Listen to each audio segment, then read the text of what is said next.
for joining us tonight. It's a really exciting project. I've been working on it for the past year, and I feel really honored to have been involved in sort of the regeneration of the Butte Creek Restoration Project. Well, I won't say too much because Joel's going to tell you all about it. But it's a really exciting time to be involved in it. There's a lot going on into the future. I'm excited for all of you to become involved in it, hopefully. And I'm excited tonight because I get to introduce my favorite professor here at Prescott College. Joel Barnes has been teaching environmental studies and adventure education here at the college since 1987. In addition to his role as a professor and undergraduate RDP, he's been the director of the Graduate Teaching Assistant Program since 2009. Joel's doctoral studies focused on the conservation of river systems and watersheds in the American Southwest, and included a 6-year research partnership with the Grand Canyon National Park to support wild and scenic river designation for the Colorado River and its tributaries. His current research and teaching explores the ecology and conservation of arid land river systems and watersheds in the American Southwest, with a special focus on Prescott Basin. Joel is the faculty sponsor of the Butte Creek Restoration Council and has spearheaded the reincarnation of the Butte Creek Restoration and Education Project, which you're going to hear about tonight. Thank you so much, Joel.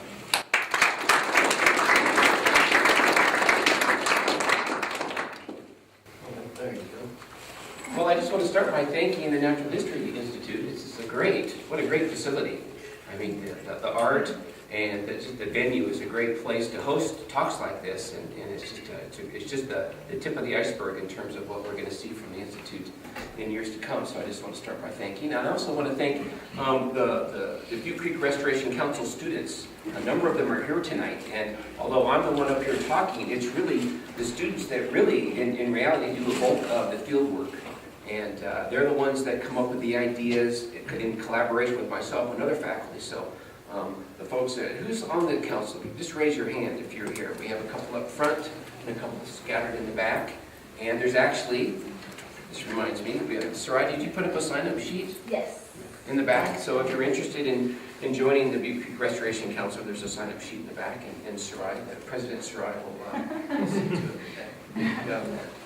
So, I would like to talk to you this evening about both the Restoration Council and the Restoration and Education projects at Butte Creek. And this happens to be an aerial photo of where is there it is. This is Grove Avenue, and Butte Creek winds through. Actually, I'll start upstream. This is Willis Street, and Butte Creek winds through the Prescott College campus. This is where the dorms will be. This is pre-dorm photo, but Butte Creek winds through campus, and this is Sheldon Street, and it continues on downstream to Grove Avenue, and then it confluxes just down out of the picture with Miller Creek. So that's kind of a bird's eye view. So I'm going to start off with some musings on restoration, ecology, and natural history in honor of the fact that we're here in the Natural History Institute venue, really explore some of the connections between restoration, ecology, and natural history. We're going to look at, kind of honor our ancestors, the students and who started the Butte Creek Restoration Council and the Education Project. So we'll look at the origins and evolution of the projects, and then we'll look and see what's actually happening, recent, current, and what's coming soon in terms of restoration projects. So, musings on restoration ecology. It's an interesting field, mostly because it's not just hard science. Hard science lies at the core of good restoration ecology, but there's some really slippery questions that restoration ecologists have to face and really have to grapple with. And until you find your own personal stance on these issues, it's hard to really move forward with some clarity on what your path is as a restoration ecologist. These include really some kind of slippery questions like, what is natural? What is not natural? And are we as humans natural? What is an ecosystem considered degraded enough to warrant restoration? And what does a good restoration project look like? So these are not easy questions. And matter of fact, the answers are not definitive. It's a moving target. Your answer to this question today might be very different next week or 5 years from now, because it really involves kind of an ethical foundation, and as we know, our ethics evolve through a lifetime. So, part of the foundation of this ethical foundation lies in perspectives on the interface between human systems and natural systems. And for the purposes of this figure, you can see that I'm clumping together biocentric and ecocentric perspectives and an anthropocentric perspectives. Now, there's some really important differences between these two. But for the purposes of this diagram, I'm really clumping them together to juxtapose them with an anthropocentric perspective. And you'll see that from one perspective, human systems exist as a subset of natural systems. In fact, they're distinguishable from natural systems, and they're distinct from natural systems, but they're a subset of natural systems. Another perspective, they're related and they're connected, but there's a significant aspect or dimension of human systems that are separate from natural systems and vice versa. And there's yet another perspective that the human systems and natural systems are in fact wholly separate. And then we have kind of the other end of the spectrum where natural systems are actually a subset of human systems. So there's a lot of different ways to view the world. And there's not a right or a wrong way, because these are ethics, right? I mean, you might disagree adamantly with some of these and agree with others. But the way in which you perceive the interface between human systems and natural systems influences the way you approach a field like restoration ecology. And if you skip this step and go right into the hard science or into the hands-on piece of restoration ecology or ecological restoration, then you're liable to stray. You're liable to wander away from the goals of your restoration project and not be aware of your own ethical stance as a restoration ecologist. Something that's nice about restoration ecology, it includes positivity. It's a positive way to view what could be considered a fairly dismal situation. Good restoration projects identify the healthy aspects and components of a damaged ecosystem, and restoration ecologists call those the ecological residuals. And the focus of restoration ecology is to nourish the ecological residuals. It's kind of like it reminds me of going to a naturopath, and they focus not just on how you're sick, but how you're well, and then how to kind of the well parts spill over into the sick parts, so to speak. And restoration ecology has the same approach to ecosystems. Good restoration projects build upon the resiliency of nature and embrace the notion of natural variability. So, in other words, nature, to one degree or another, every habitat, every ecosystem has the ability to restore itself on its own. Not always to the original, or almost never to the original condition, to some future condition, and some ecosystems heal themselves faster than others. But the resiliency of nature is something that restoration ecology really embraces, like nature does have healing properties. And natural variability. Nature is not static. In fact, change is constant in nature, as we're seeing with climate change. And ecological restoration and restoration ecology really embrace this whole idea of natural variability. And our concept of natural variability is being challenged through climate change. What we consider normal today, actually, what we consider extreme today, could end up being the normal in the near future. So climate change is really putting a whole new, it introduces a whole new challenge to restoration ecology, because you can't depend on past conditions to tell you what the future is going to be like, especially in light of climate change. And lastly, the best restoration projects, they adopt a solution-generating approach. In other words, you accentuate the positive. It takes the very popular approach of problem solving, and it turns it inside out. So this positivity of restoration ecology is something that I find that students connect with and adults connect with too. It's a way in which you can embrace the positive element of what could be considered a potentially dismal future. So, let's look at the nexus of natural history and restoration ecology. What lies at the core of natural history are mindful observations of landscape patterns in multiple scales of time and space. Really, natural history observations entail attention to detail over time and space. And in fact, any landscape, whether it's the Butte Creek restoration site or the Colorado Plateau or the Appalachians, you can look at a landscape and discern different components, or what I call layers. One layer is the geophysical. It involves the geology, morphology, hydrology, and soils. It is the literal and ecological foundation of any landscape.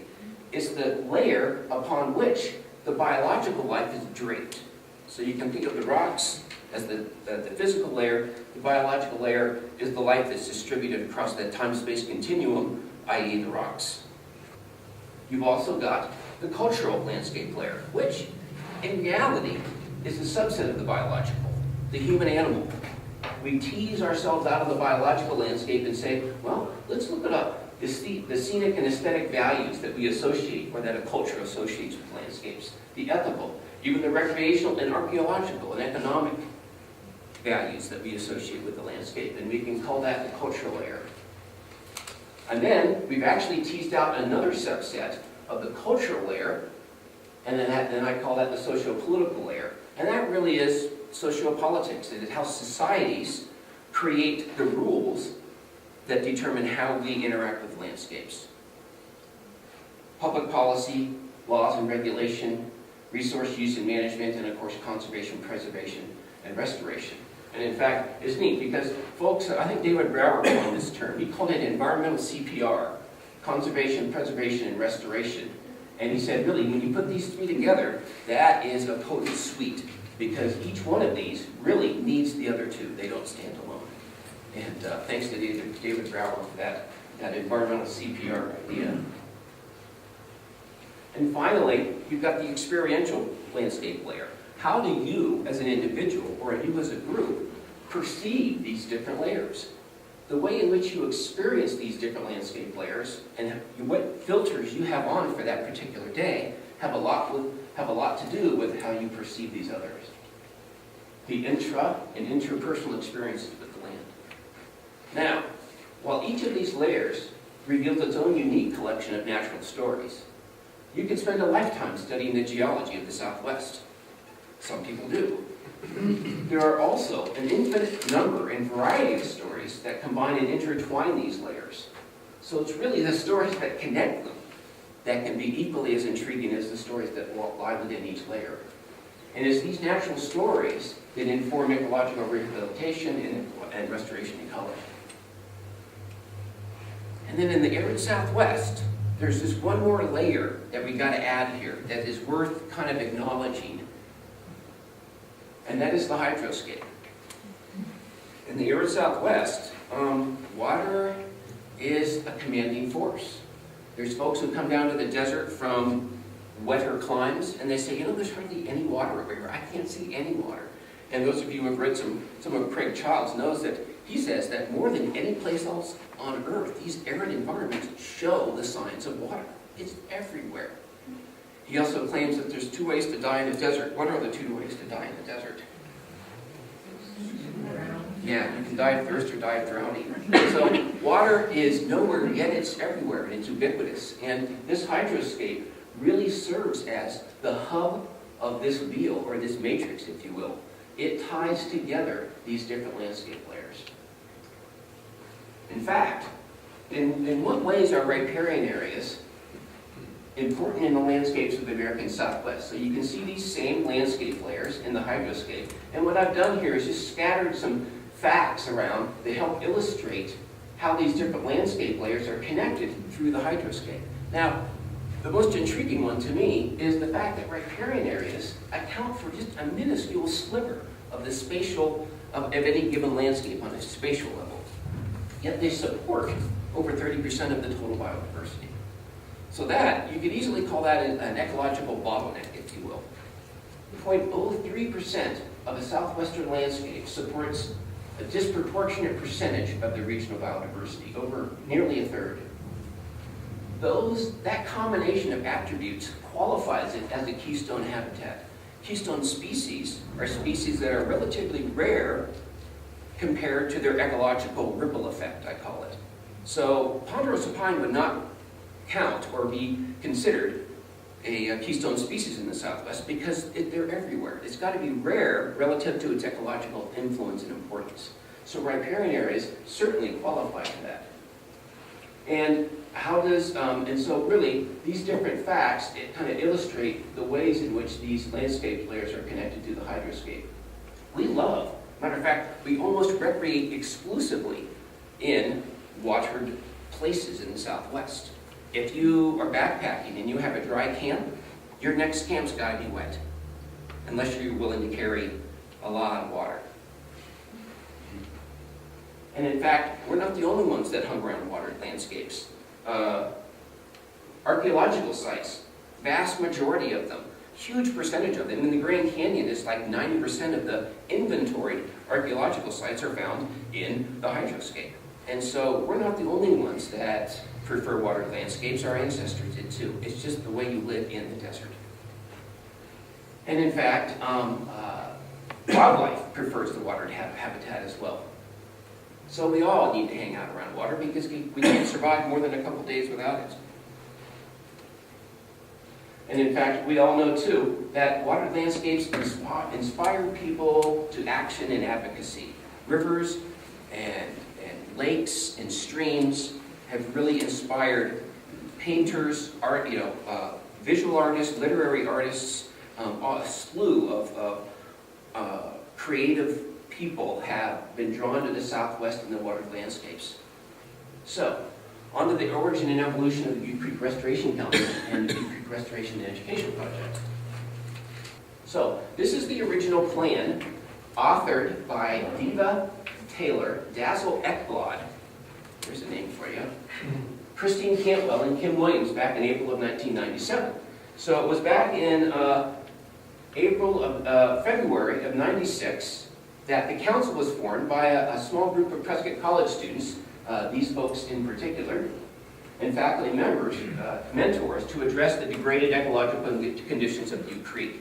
And they also had something else in mind. They saw an opportunity to close Garden Street that ran right through the stream bed. And they just said, something about this isn't right. A road going through the creek, and it doesn't get that much traffic. Let's see if we can't close it. And sure enough, these three students and probably some faculty members and maybe some administration convinced the city to close Garden Street. And I'm sure we had support from nearby neighbors. Does anyone here live nearby and near Butte Creek? Fantastic. And so that was later on that same year, the city of Prescott closes Garden Street. And then, in 97 is when this plan was written. So what's happened since then? Well, between 97 and 2009, these 4 students graduated. And the Restoration Council and the Butte Creek Restoration and Education Project, they were still around, but they just weren't very active. We'll call it dormant, but Butte Creek flows on, and at least the road was closed. And then between 2009 and 2012, the village student dorms were built, the pedestrian bridge is installed, and the creek took a little bit of a hit. A little bit of a hit because of construction. And August York actually recognized this. And in 2012, he designed a senior project, and he kind of revisited the original Butte Creek Restoration Plan and authored the Lower Butte Creek Master Plan in 1997 to address these new impacts. Not only the leftover impacts, the residual impacts from the road, but also the student dorm and the pedestrian bridge. And then later on, the very next year is when Sarai and Matthew Langston and a few other students decided that the Restoration Council needed to be revived. And in fact, I'm not even sure that they were aware that it existed back in 1997. They just said, we need a restoration council. And in fact, that's when we realized that this plan was written. What was that? That would be like over 5 years ago, 6 years ago. And we thought, wow, this idea is not new. It actually was alive and well back in 97. So we decided to revive it. And then since then, Sarai and myself and Matthew, with the help of folks like Caleb and Guy, have written Sustainability Council grants in 2012, 13, and 14, and got granted funds each one of those years to tend to Butte Creek restoration and education projects. And actually, I have a copy of both the original plan and the 2012 plan here, if you're interested in checking them out afterwards. So let's look at the Butte Creek, as I call it, the Butte Creek mission, Butte Creek Restoration Council mission. To engage the Prescott College community, our surrounding neighbors in the larger Prescott community in projects that restore, enhance, and celebrate Lower Butte Creek as the centerpiece of the college campus and a vital part of the Granite Creek watershed. So we're restoring not only Butte Creek, but we're restoring a piece of the entire watershed. And we try and keep that in its proper context. And in fact, we could take it to the next larger context and realize that we're not only restoring Butte Creek, we're helping to restore the Verde River. Not only the Verde River, but the Gila River and the Colorado River, because it's all part of the same system. A quick list of projects from the BCREP, or the Butte Creek Restoration and Education Project, and the Restoration Ecology course. I teach a Restoration Ecology course every spring, and I try and take advantage of access to 12 able-bodied, bright-minded youth, and we do work along the creek. We have been inventorying and monitoring the physical and hydrological dynamics of the creek. We actually measure the gradient and from the downstream, and then we measure it from side to side in several different places. It's called a longitudinal profile and a cross-section, and we've been doing that every year for the past 5 or 6 years. And so we get these snapshots every spring, and you put them together, and you actually get a moving picture of what that creek bed is doing. We've also planted native vegetation and controlled invasive exotics along the riparian corridor. Oh, I forgot to mention about the bioswales. We'll see a picture of them later on. So we've done some systematic planting of native riparian species. And we experimented with methods of Siberian elm abatement. And we'll talk a little bit more about that later. We also are aiming to enhance the aesthetic, cultural, and educational values of Butte Creek through the installation of interpretive panels. And in fact, I think the restoration session that we'll do after Lisa's phenology workshop is going to be setting up the site for installing the first interpretive panel. And then, this is very exciting, we've actually convinced the city to annex Butte Creek into their Greenways Trail. And so, hopefully by the end of this year, it's hard to tell when you're working with government agencies when something's actually going to happen, but at some point, the existing Butte Creek, the existing Greenways Trail system, which currently ends at the Lincoln Street Bridge, is going to be annexed and go actually under Grove Avenue all the way through our campus. So it'll be a nice feather in the cap for the college to be part of the Prescott downtown Greenway system. And, well, I'll get to that in a second. So, stream cross-sections and longitudinal profile. This is an important piece of the restoration ecology class, and it's an important piece of restoration ecology to monitor the physical attributes of the creek. So you can tell what kind of erosion and aggradation are going on. Where is sediment being eroded and where is it being deposited?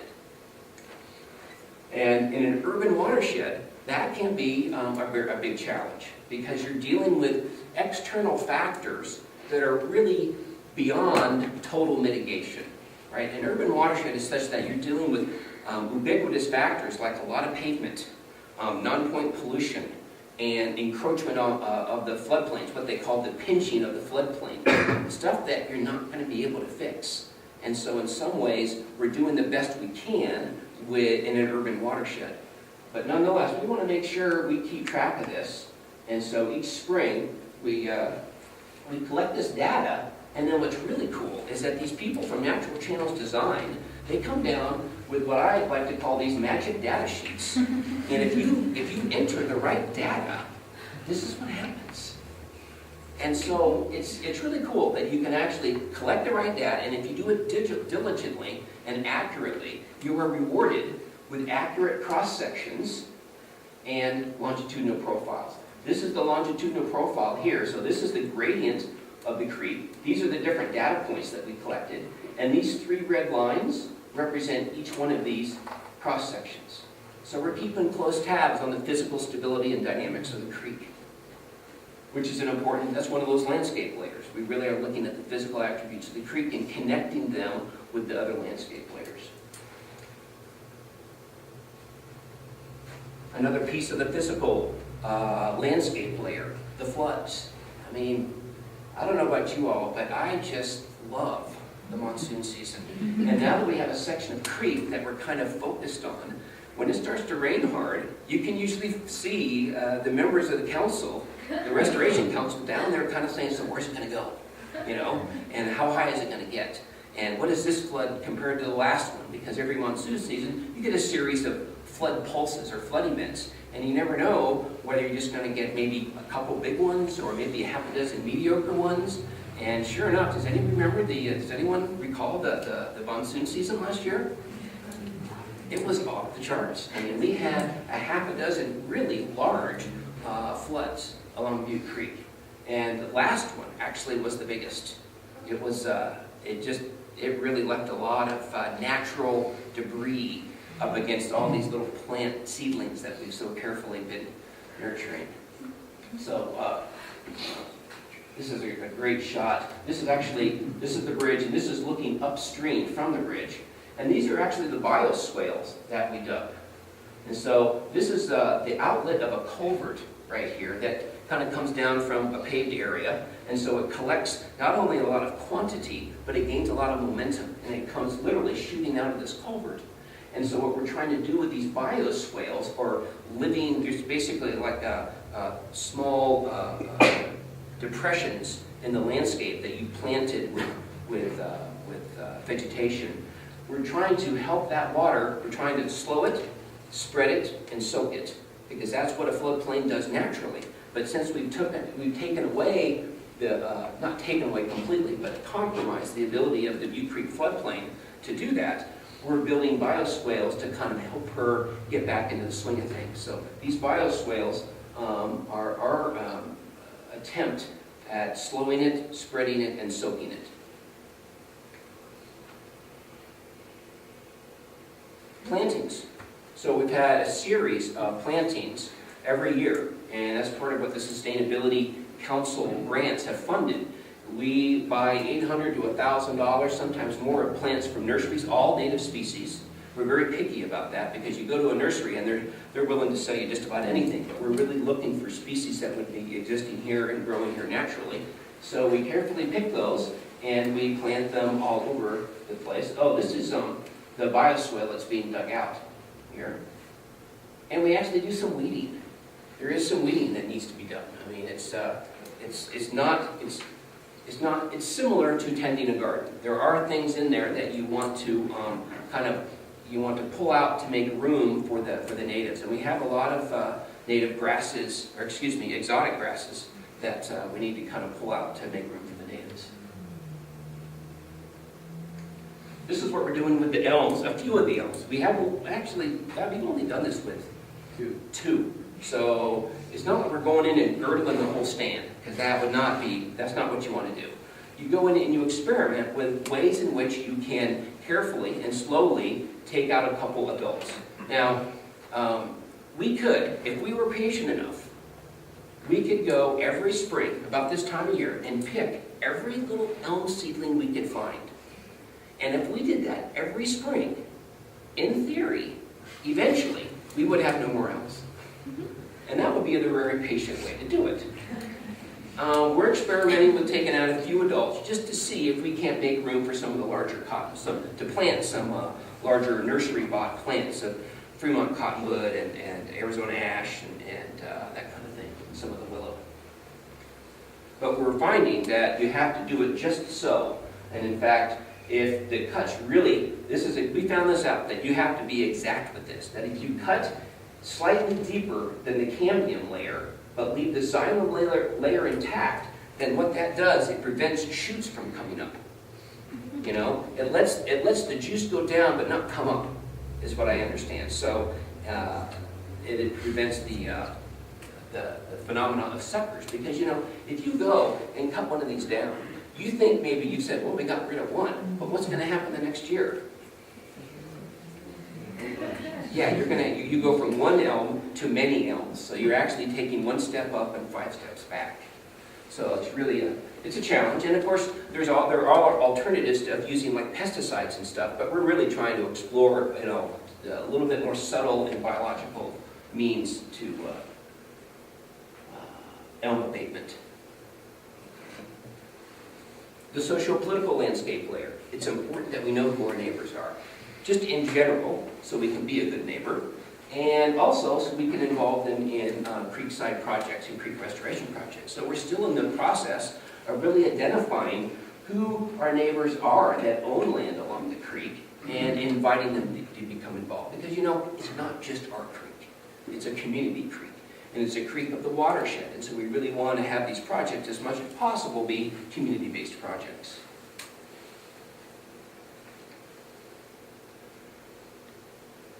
Another piece of the social-political layer, but also spills over into the educational values of Lower Butte Creek, is the Prescott Greenway trail system. So here's Lincoln, and the trail actually stops right around the bridge, which is right here. And so what we're going to do, the city's really going to do most of it, but actually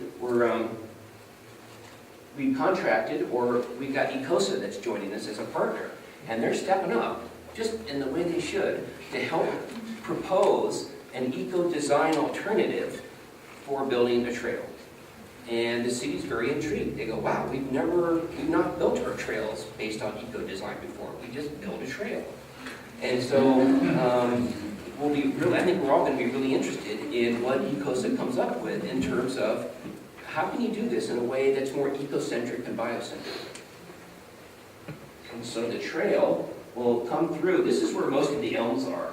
It's a very dense stand of elms right in here. But the trail will come up here, actually come all the way to Sheldon Street, and then walk along. There's already an existing sidewalk there with some interesting white railings along the low water crossing. And then it'll cross the street, and this is actually where we're going to install the interpretive sign.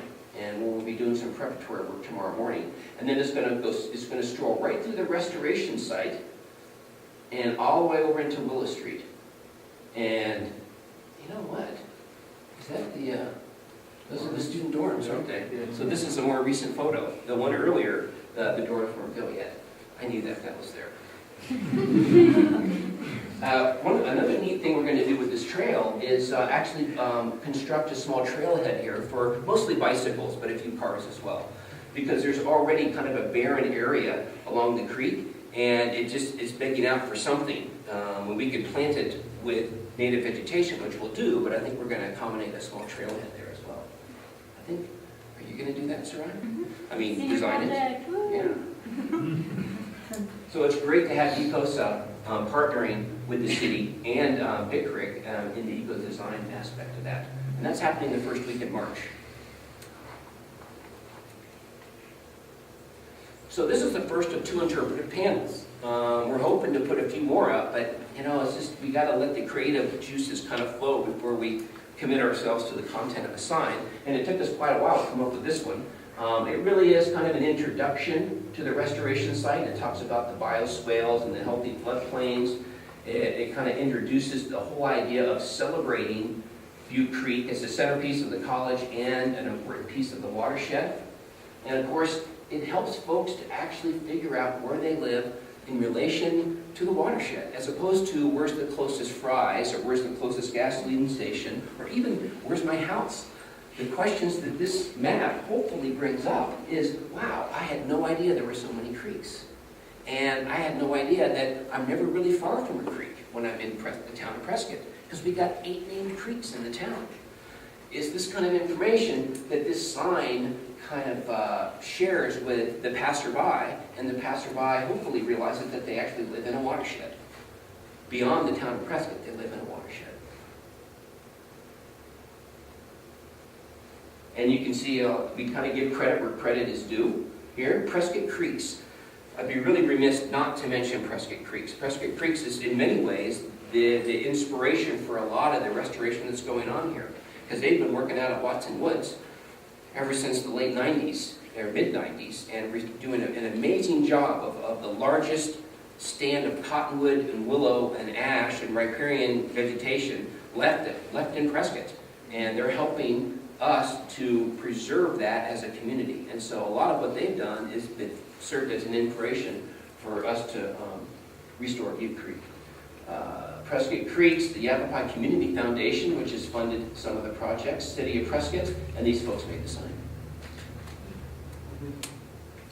So, kind of to wind this up, I wanted to revisit these landscape layers and just remind us that in fact they can serve as an organizing structure to help maintain a proper balance and focus in any watershed-based restoration project. They help you to keep track of your natural history observations. I mean, I was talking about this today in class, like natural history, once you get that bug, that's not a pun. Once you get hooked on natural history, it's a lifelong endeavor. And so how do you keep track of where you should focus and whether your focus is balanced or not? You don't want to be too much of a rock hound. You know, you want to branch out into living things. And if you're a plant geek, you should really learn a little bit about the rocks. And if you're scared to death of social politics, sure, be scared, but kind of venture out in there, okay? But this encourages you to pick a home, but then use the strength you find in that home to explore the other layers. And so not only are these layers useful in restoration projects, they guide one's natural history observations, and they reveal these natural stories of the landscape. So, I'll just wind up with this, and Butte Creek did not used to be in the center of our campus. It used to be not even on our campus. Back in the day, it used to be back there somewhere, And now that we've grown and expanded, we find it in the center of our campus. It is truly, both literally and figuratively, the centerpiece of our campus. And so it's important that we show the rest of Prescott what it means to be a community within a community, working together to take care of our creeks and watershed. And if we don't take care of this creek, then, I think, let me reverse that. We do take care of this creek, and that speaks volumes about who we are. Thanks.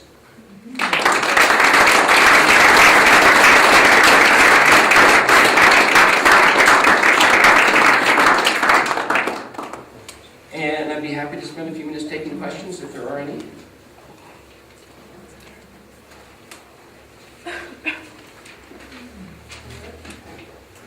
I was wondering, where does Butte Creek begin and where does it end? Good question. You're curious now that you've seen this little section. You're thinking, so where does the water come from and where does it go? Yeah, exactly. That's a good sign. It starts up here near really close to Wilverton Mountain, actually, and the White Spar. There's actually a little quartzitic outcrop called the White Spar, and then Wilverton Mountain is just kind of west of the White Spar, and the headwaters it's on the north side of White Spar and Wilverton Mountain. Kind of curves around. And there should be, I should have brought a watershed map with me. I'll get you a watershed map. And then Butte Creek confluxes with Miller Creek just on the other side of Grove Avenue. Yeah. So do you know if it's on the city's radar at all, the confluence of Butte and Miller?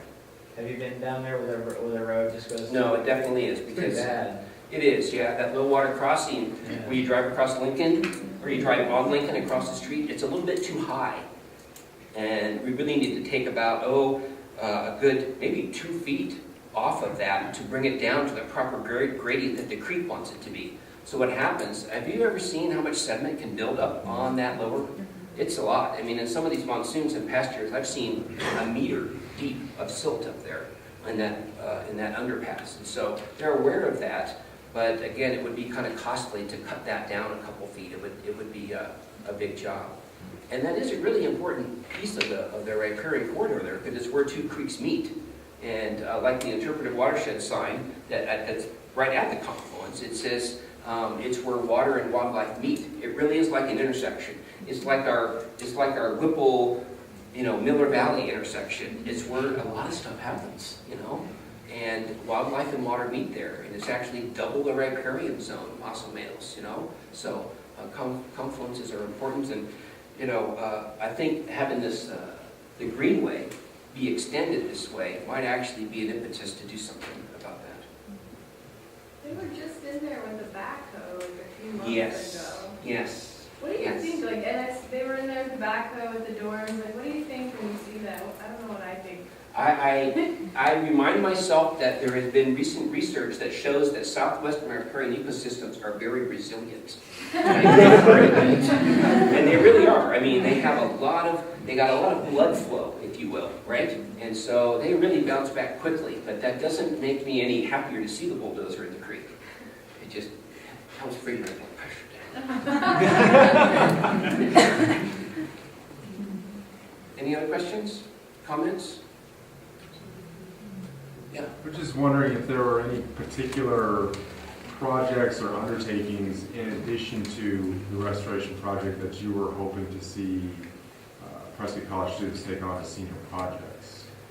Are there other projects in it? There's more in-depth studies and analysis of the processes in the riparian area and how to then help repair those. So, part of good restoration is a solid database of how that ecosystem works. And so you're never done. You can always learn more. And there are a lot of projects that are available for students, given the appropriate mentor. But there's projects to be done relative to all of these landscape layers. There's not a landscape layer up there that doesn't have at least a half a dozen projects attached to it. And that's what we do every week, or every couple of weeks when the Butte Creek Restoration Council meets. We kind of ask, so what projects do we have going on, and how do we prioritize our wish list of what we would like to do? And the list never seems to shrink much. That's why we're really hoping to get more membership in the Restoration Council and get students and folks beyond the college community involved in Butte Creek Restoration, because there's a lot to do. Preston?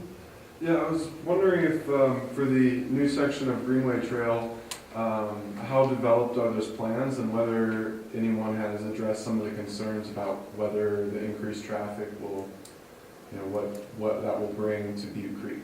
Mm-hmm. That's been true for all of these Greenways trails. You've taken a stretch of creek that either had no trail in it or just what they call a social trail that was just made by virtue of use, and then you put actually a designated trail in it, then you're going to get more visitation.